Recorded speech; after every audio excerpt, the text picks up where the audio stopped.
नमस्कार, आप देख रहे हैं न्यूज़ पीआर और मैं हूं आपके साथ रुचिका राज। बिहार का धार्मिक स्थल गया का विश्व प्रसिद्ध मंदिर विष्णुपद बंद है। कोरोना काल के दौरान सरकार के द्वारा ये आदेश दिए गए थे कि सारे धार्मिक स्थलों को बंद किया जाए, जिसमें कि विष्णुपद मंदिर को भी बंद किया गया। लेकिन विष्णुपद मंदिर के बंद होने से वहां पे आर्थिक नुकसान हो रहा है। वो इसलिए क्योंकि विष्णुपद मंदिर से करीबन 8 से 10 हज़ार खर्च पर डे होता था, यानी कि प्रतिदिन 8 से 10 हज़ार का खर्च वहाँ के रखरखाव में होता था। और विष्णुपद मंदिर को देखने के लिए, वहाँ घूमने के लिए देश विदेश से लोग भी आते थे, जिसमें कि जो आसपास के वहाँ व्यवसाय करते हैं, यानी कि वहाँ विष्णुपद मंदिर के सामने जो छोटे मोटे दुकान लगाते हैं, जैसे फूल माला की दुकान, प्रसाद की दुकान, इन सब दुकानदारों को भी काफ़ी नुकसान हो रहा है, यानी उन्हें भी काफ़ी आर्थिक नुकसान का सामना करना पड़ रहा है। जिसकी वजह से वहाँ के लोगों का कहना है कि सरकार जिस तरीके से अनलॉक की प्रक्रिया शुरू कर रही है, कई चीज़ों को खोल दिया गया है, उस तरह धार्मिक स्थल को भी खोल दिया जाए ताकि उन्हें भी जो आर्थिक संकट हो रही है वो ना हो। वहाँ के पंडितों का भी कहना है कि मंदिर के रखरखाव में कम से कम 8 से 10 हज़ार रुपये का खर्च लगता था, जिस वजह से काफ़ी लोगों के रोज़गार चलते थे, यानी काफ़ी लोगों को आर्थिक सपोर्ट मिलता था, वो अभी बंद पड़ा है।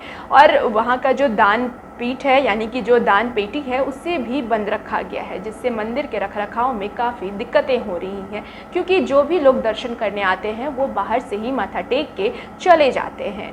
इसके बाद वहाँ पे एक सबसे प्रसिद्ध जो कार्य किया जाता है वो है पिंडदान का काम। गया में फल्गुन नदी है जिसमें पिंडदान का काम किया जाता है, जहाँ लोग अपने पितरों का दान करते हैं, उससे पुण्य मिलता है।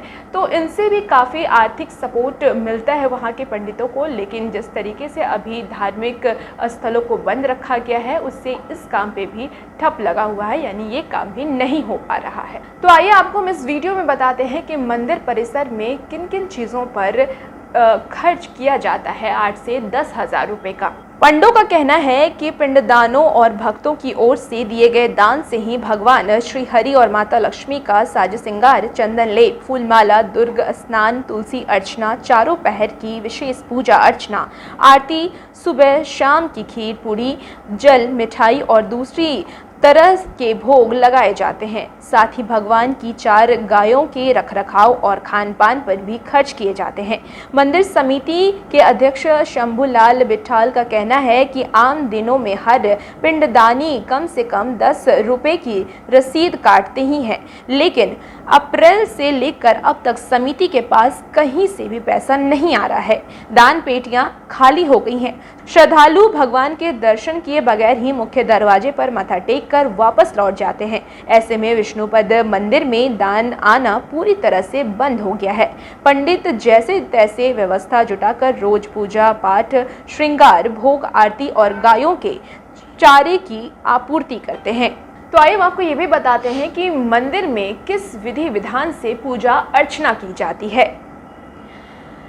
सबसे पहले सुबह 4 से 5 बजे के बीच में शहद दूध से स्नान होता है। साथ ही चंदन का लेप और फूलमाला से श्रृंगार किया जाता है। भगवान को नए वस्त्र भी भेंट किए जाते हैं। इसके बाद मंगल आरती होता है। विष्णु भगवान के अलावा गर्भगृह में माता लक्ष्मी, गणेश और आदि देवी देवताओं का भी श्रृंगार, पूजन और भोग चढ़ता है।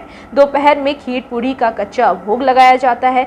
शाम 6 बजे श्रृंगार के साथ पूजा अर्चना होती है। इसके बाद रात में शयन पूजन और आरती होती है। पंडित रतन जी अशोक बारिक गोविंद जी का कहना है कि मंदिर के बंद रहने से पंडा समाज की हालत भी बिगड़ रही है। जिस तरह से लॉकडाउन की गाइडलाइन के तहत दुकान खोलने, बसें, ट्रेनें चलने की अनुमति दी गई है, उसी तर्ज पर मंदिर को भी खोलने का आदेश दिया जाना चाहिए, ताकि भक्त भगवान की शरण में आ सकें और हमारी भी रोजी रोटी चल सके। तो आपको बता दें कि वहाँ के पंडितों का भी कहना है कि जिस तरीके से अनलॉक की प्रक्रिया शुरू की जा रही है, सारी चीज़ों को खोला जा रहा है, वैसे ही अब मंदिर परिसर को भी खोलना चाहिए ताकि उनकी भी रोजी रोटी चलती रहे, क्योंकि मंदिर परिसर बंद होने से उनकी आर्थिक संकट बिगड़ रही है और इस वजह से मंदिर का देखभाल भी नहीं किया जा रहा है। यानी भगवान की जो पूजा अर्चना होती है, उनके जो साज श्रृंगार के सामान होते हैं, उन्हें भी खरीदने में अब वो सक्षम नहीं हो पा रहे हैं। इसलिए अब मंदिर को भी खोलना चाहिए ताकि वहाँ पे श्रद्धालु आए, दर्शन करें, दान पीठ में दान करें, ताकि मंदिर परिसर की जो देखभाल है वो आम तौर पर हो सके, ज़्यादा उन्हें संकट का सामना नहीं करना पड़े। और भी तमाम अपडेट्स के लिए हमारे साथ बने रहिए और देखते रहिए न्यूज़ पीआर। नमस्कार।